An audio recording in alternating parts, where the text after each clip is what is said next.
Saya mau ajak mari kita membuka firman Tuhan. Kalau saudara membawa Alkitab, mari buka bersama dengan saya surat Roma pasal yang ke-12 ayat 9 dan ayat yang ke-10. Saya ingin sampaikan sesuai dengan apa yang Tuhan taruh dalam hati saya tentang dua hal penting dalam hidup kita, dalam persekutuan kita, dalam keluarga kita, dalam jemaat yang ada, yang namanya kasih dan menghormati orang lain. Roma pasal yang ke-12 ayat 9 dan ayat yang ke-10. Alkitab berkata demikian, hendaklah kasih itu jangan pura-pura, jauhilah yang jahat dan lakukanlah yang baik. Lalu perhatikan pada ayat yang ke-10, Alkitab berkata demikian, hendaklah kamu saling mengasihi sebagai saudara dan saling mendahului dalam memberi hormat. Saya mau ulang terutama pada kalimat yang terakhir, ada dorongan, ada nasihat, bahkan perintah yang Alkitab berkata demikian, hendaklah kamu saling mengasihi sebagai saudara dan saling mendahului dalam memberi hormat. Saudara sekalian, manusia ternyata adalah pecandu kasih yang paling berat. Ketika kita lahir, sesungguhnya bahkan sebelum kita dilahirkan, manusia sudah merupakan jenis makhluk pecandu kasih yang luar biasa. Kebutuhan akan kasih dari kita, baik kasih Allah maupun sesama, itu merupakan kebutuhan yang tidak mungkin digantikan dengan apapun juga. Kita butuh kasih Allah, tapi kita juga membutuhkan kasih dari orang-orang di sekitar kita. Manusia adalah pecandu kasih yang begitu besar. Bahkan kalau diperhatikan lebih jauh, kalau kita bisa meneliti akan kehidupan hidup kita dan tubuh kita, kebutuhan itu begitu besar, dan apabila itu diberikan kepada kita, mempengaruhi akan hidup kita dan kepribadian kita. Ada sebuah perguruan tinggi terkenal di Los Angeles, namanya UCLA. Saya pernah diajak ke sana. Itu besar dan luar biasa kompleksnya. Itu kalau tidak salah berdekatan dengan kompleks yang dikenal dengan nama Beverly Hills. Besar sekali, dan itu perguruan tinggi yang sangat ternama. Nah, tim daripada UCLA ini pernah membuat suatu penelitian, dan akhirnya mereka menyimpulkan dengan satu kata-kata yang luar biasa. Saya pernah sampaikan beberapa tahun yang lalu di gereja, dan mereka berkata ada yang namanya the magic of touch. Suatu keajaiban dari sentuhan atau jamahan dari orang kepada orang lain. Apa yang dia katakan?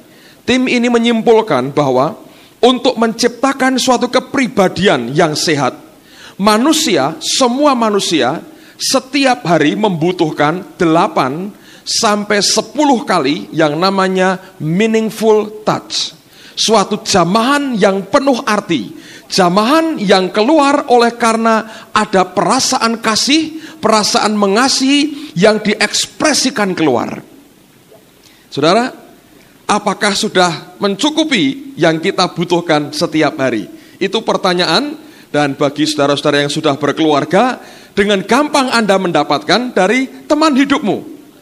Yang masih pacaran ya jangan sering-sering saudara, karena itu bisa kurang baik ya. Tetapi sebetulnya kita juga membutuhkan meaningful touch dari orang lain. Ketika ketemu dengan orang lain, coba sentuh dia, itu mengandung berkat yang luar biasa. Nanti saya akan buktikan dengan beberapa pembuktian yang saya sendiri ketika saya teliti masalah ini membuat saya tercengang dan kagum. Manusia adalah pecandu kasih kelas berat. Sampai Alkitab berkata Allah itu kasih. Dia mengidentikan dirinya dengan kasih karena Allah tahu hanya satu ini yang betul-betul bisa memberikan kepuasan kepada manusia. Kenapa kita buat persekutuan seperti ini? Supaya ada kasih di antara kita.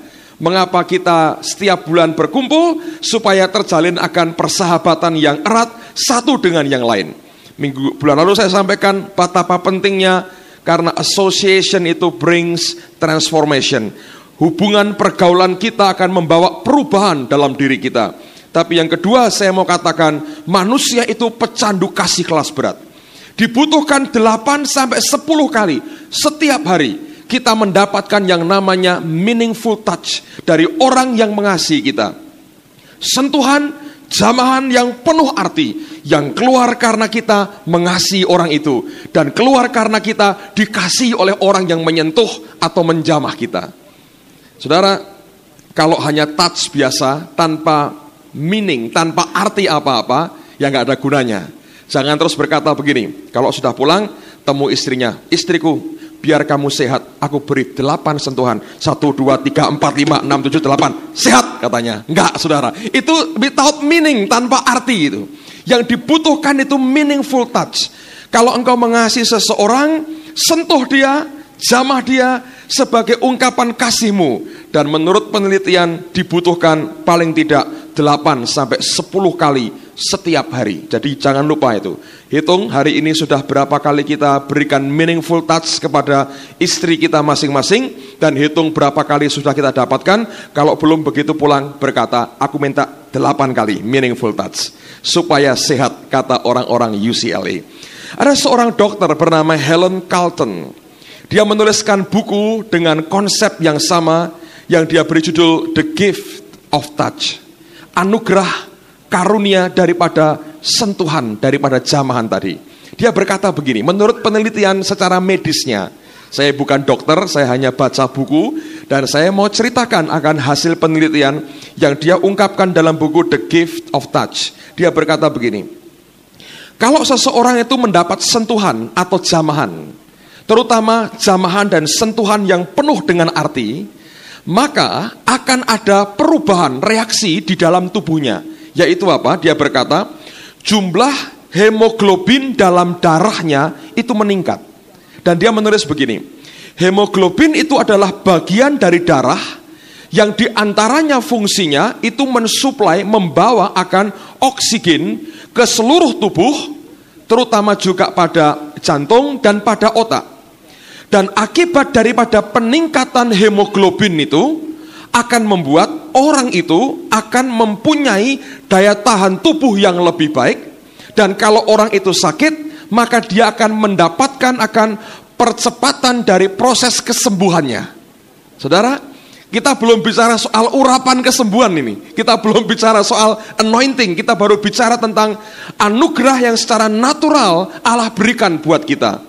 Untuk orang sehat secara medis, secara psikologis diteliti, dibutuhkan 8 sampai 10 kali meaningful touch. Nah, saya harus berkata, orang timur itu orang yang impresif, kurang ekspresif. Kalau kita mengasihi istri kita, mungkin saudara tidak pernah seumur hidup berkata, aku sayang padamu, atau I love you. Mungkin susah kita batin, aku tresno mbek kowe, tapi dibatin dalam hati.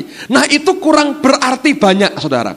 Betul, karena dia akan merasakan kasih kita, tapi dibutuhkan 8 sampai 10 kali sehari yang namanya meaningful touch untuk membuat hidup kita secara kejiwaan itu sehat.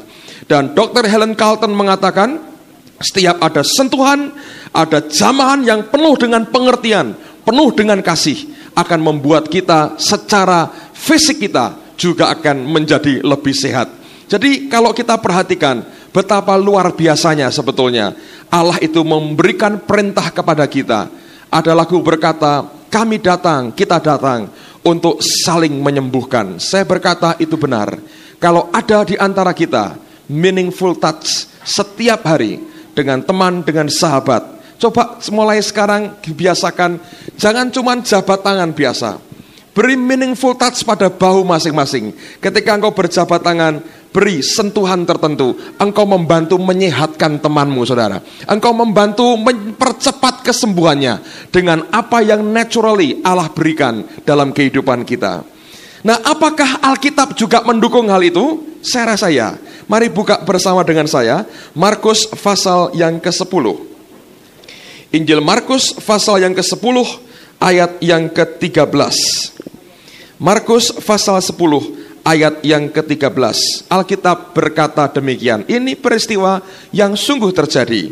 Lalu orang membawa anak-anak kecil kepada Yesus supaya ia menjamah mereka. Akan tetapi murid-muridnya memarahi orang-orang itu. Aneh sekali.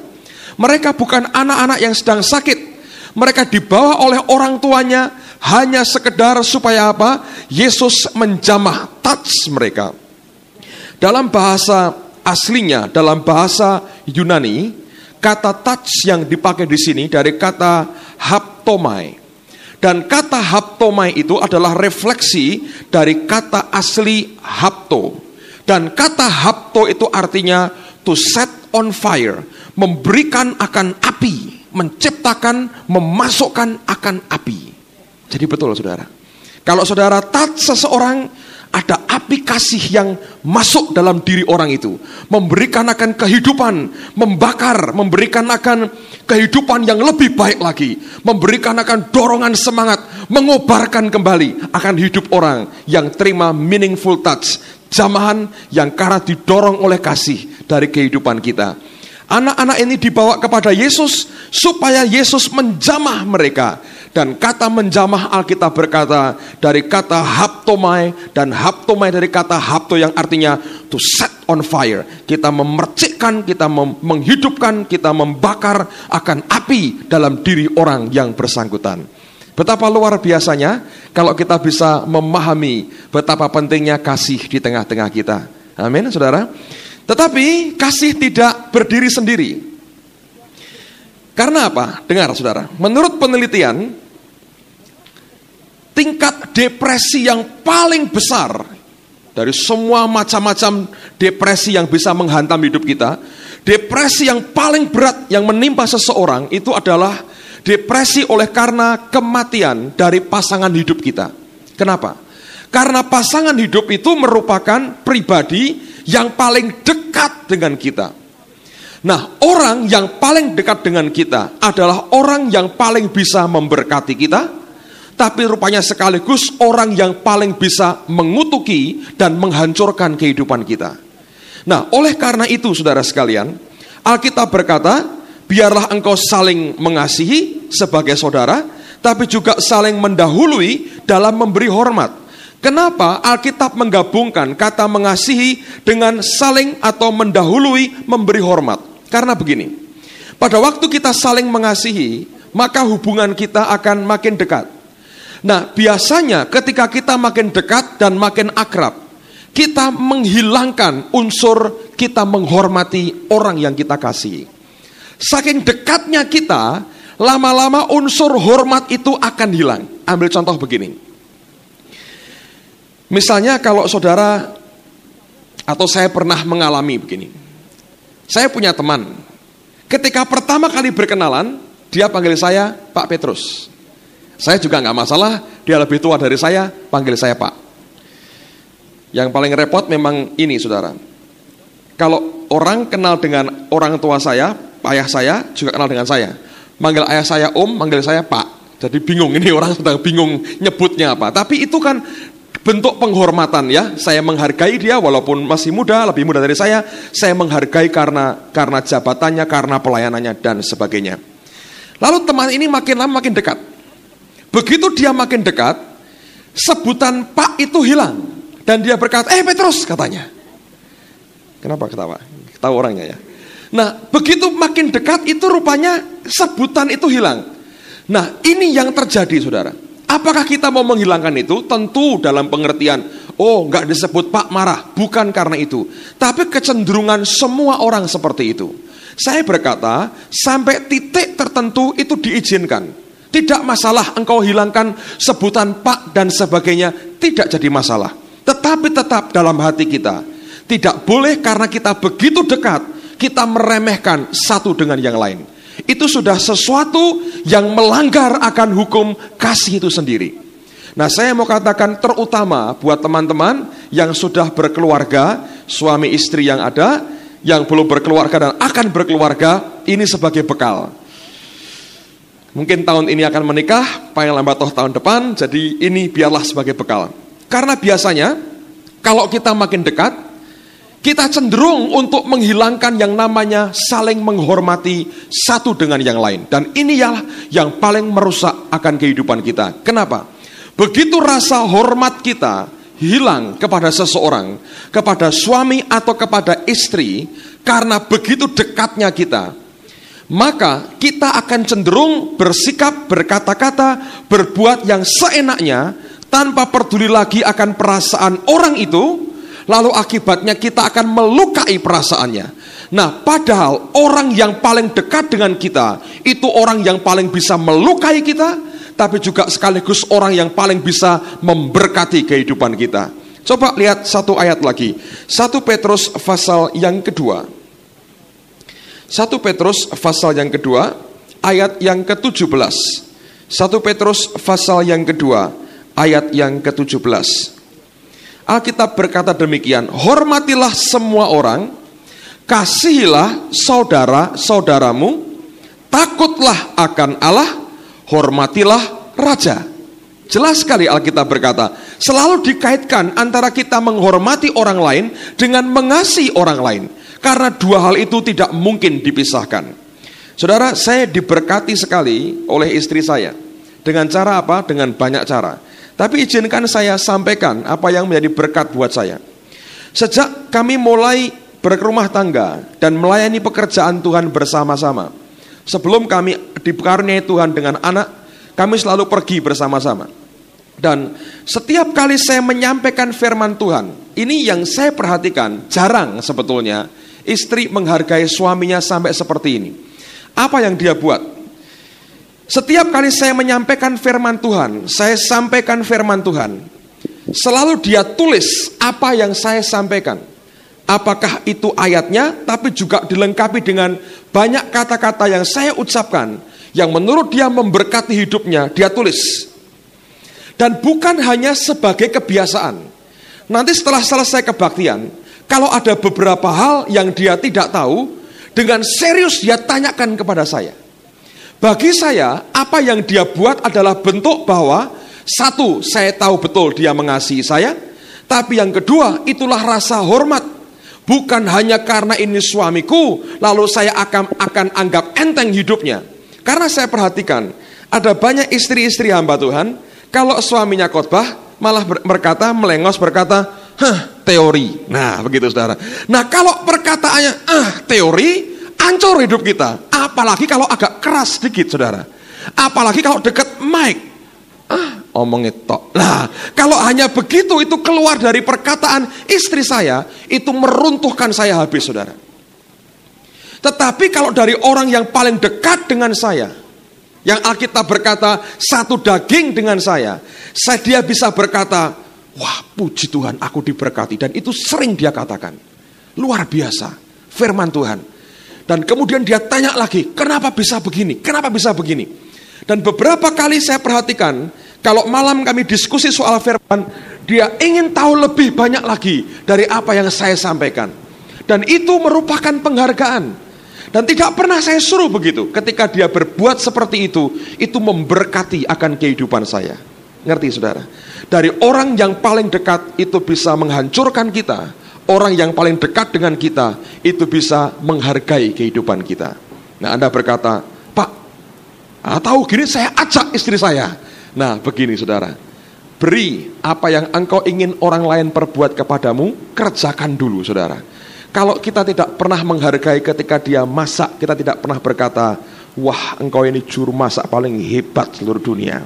Tanpa masakanmu tidak mungkin aku bisa makan siang sebanyak ini. Walaupun sebetulnya makan tetap banyak saudaraku. Tapi ketika itu engkau sampaikan sebagai pujian, paling tidak kita menghargai akan jerih payahnya. Sukar seringkali, orang timur terutama, belajar untuk menghargai akan orang yang paling dekat dengan kita. Kecenderungan yang ada, kita sebetulnya lebih banyak meremehkan orang yang paling dekat dengan kita. Nah, saya mau katakan buat saudara, kasih dan saling menghormati tidak mungkin dipisahkan. Kalau sungguh engkau mengasihi, tulus dari dasar hatimu, engkau akan menghormati orang yang engkau kasih. Dan kalau engkau menghormati dia, itu artinya juga engkau akan mengasihi kita. Saya perhatikan, saya ketemu dengan banyak hamba Tuhan, saya lihat akan istrinya, setiap kali kumpul dengan orang lain yang diceritakan kejelekan, kata biat buruk dan sebagainya dari suaminya, saya berkata tidak pernah itu bisa membangun suaminya sama sekali. Tidak pernah bisa membangun. Tidak ada kebanggaan, nih suamiku luar biasa, Tuhan pakai, bekerja, diberkati. Tapi kalau kita ingin hal itu tercipta dalam rumah tangga kita, mari sebagai kepala keluarga, kepala rumah tangga, kita mulai berikan penghargaan dulu kepada istri kita. Kalau saudara memulai, saudara menabur akan hal yang baik, engkau juga akan menuai akan hal yang baik. Kalau keluarga dibangun seperti itu, betapa luar biasanya kita akan sungguh diberkati. Amin, saudara. Nah, saya inginkan dalam kehidupan kita, ingat, kita ini pecandu kasih yang begitu berat. Kita butuh satu dengan yang lain. Dibutuhkan 8-10 kali meaningful touch dalam kehidupan kita. Dibutuhkan semuanya itu. To set on fire, memberikan api, membakar kembali dalam kehidupan orang yang kita kasih. Biar lewat jamahan, sentuhan yang penuh dengan kasih itu, kita bakar kembali akan hatinya, supaya lebih mencintai Tuhan dan mengasihi akan yang lain. Tapi yang kedua, kasih tidak pernah bisa dipisahkan dengan yang namanya kita menghormati akan orang yang kita kasih. Sekali lagi, jangan kita izinkan kasih itu begitu rupa sampai kemudian tidak lagi balance dengan cara kita menghilangkan akan rasa hormat kita kepada orang lain. Saya belajar, mari kita kerjakan dua-duanya dengan penuh keyakinan bahwa itu akan merupakan anugerah yang besar. Dan yang terakhir, ini yang saya ingin pesankan buat setiap saudara. Surat Petrus tadi berkata, hormatilah semua orang, kasihilah saudara-saudaramu, takutlah akan Allah. Dan yang terakhir, saudara, hormatilah raja. Saya tidak berbicara soal politik pada malam hari ini, tapi semua kita mendengar, kita melihat, kita membaca, ada banyak kritik-kritik dilemparkan atas pimpinan negara dan bangsa ini. Saya berkata sebagai anak Tuhan, kita tidak boleh ikut-ikutan seperti itu. Bukan karena kita tidak mau bersuara, saudara, tapi firman Tuhan berkata, hormati dia. Doakan, itu lebih baik. Tidak usah kita ikut menjelekkan, tidak usah kita ikut ngomong yang tidak-tidak di belakang. Tidak mungkin kita bisa menangisi, berdoa untuk para pemimpin kita, kalau di luar juga kita mengucapkan akan hal-hal yang negatif. Saya ingin sebagai anak-anak Tuhan, jemaat di tempat ini, kita mempelopori sesuatu yang baik. Ya tapi Pak, nah doakan. Semua manusia punya kelemahan, tapi kita punya Tuhan yang bisa mengubah semua itu jadi kebaikan. Amin, saudara. Hormati para pemimpin kita, hormati raja kita, hormati presiden kita. Dia orang pilihan Tuhan.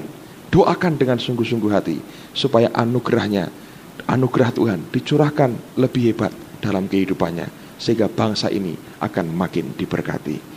Mari saya undang kita berdiri bersama-sama, dan kita akan berdoa sekali lagi.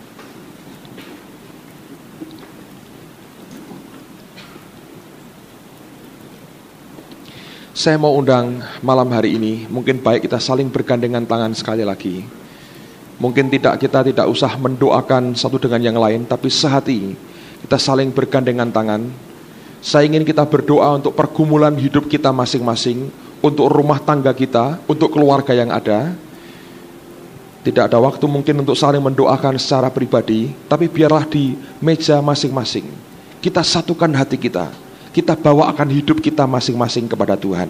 Minta supaya Allah boleh menjamah akan keluarga kita masing-masing. Kalau ada yang mulai pudar dalam hubungan suami istri, mulai goyah kehidupan rumah tangganya, mari sehati kita berdoa, kita berseru kepada Tuhan. Kita minta anugerahnya dicurahkan di tengah-tengah kita. Ya Bapa, kami mau sehati datang pada malam hari ini. Engkau Tuhan yang baik, Engkau Allah yang luar biasa. Kami satukan hati kami angkat akan hidup kami, pergumulan kami masing-masing ya Tuhan. Kami berseru kepadamu di dalam nama Tuhan Yesus. Seringkali sebagai manusia kami sudah tidak tahan lagi dengan apa yang kami hadapi dalam hari-hari ini. Tapi kami berdoa ya Tuhan, kami berdoa demi namamu Yesus. Engkau beri kekuatan, kami berdoa sehati. Kami saling menopang, kami saling mendukung pada malam hari ini. Ini hidup kami Tuhan, ini hidup kami. Hamba berdoa pada malam hari ini mewakili akan setiap anak-anakmu yang hadir, yang datang berseru kepadamu. Kami mau berkata di dalam nama Tuhan Yesus, turunkan pertolongan-Mu, turunkan anugerah-Mu, turunkan kekuatan-Mu, turunkan kemenangan-Mu ya Tuhan dalam hidup kami. Beri hati kami berpaut terus kepadamu, beri hati kami berpaut dan berharap hanya kepadamu. Malam hari ini ya Tuhan, hamba berdoa di dalam nama Yesus, Engkau peliharakan jemaat-Mu, Engkau peliharakan domba-domba-Mu, Engkau gembala kami yang agung, Engkau tidak pernah meninggalkan kami, Engkau tidak pernah undur dari hidup kami. Kami sehati pada malam hari ini. Kami berseru di dalam nama Tuhan Yesus. Ya Tuhan, kami berkata, ulurkan tangan-Mu untuk menguatkan, memberkati, dan melepaskan kehidupan kami. Hamba berdoa khususnya ya Tuhan untuk para kepala rumah tangga ini.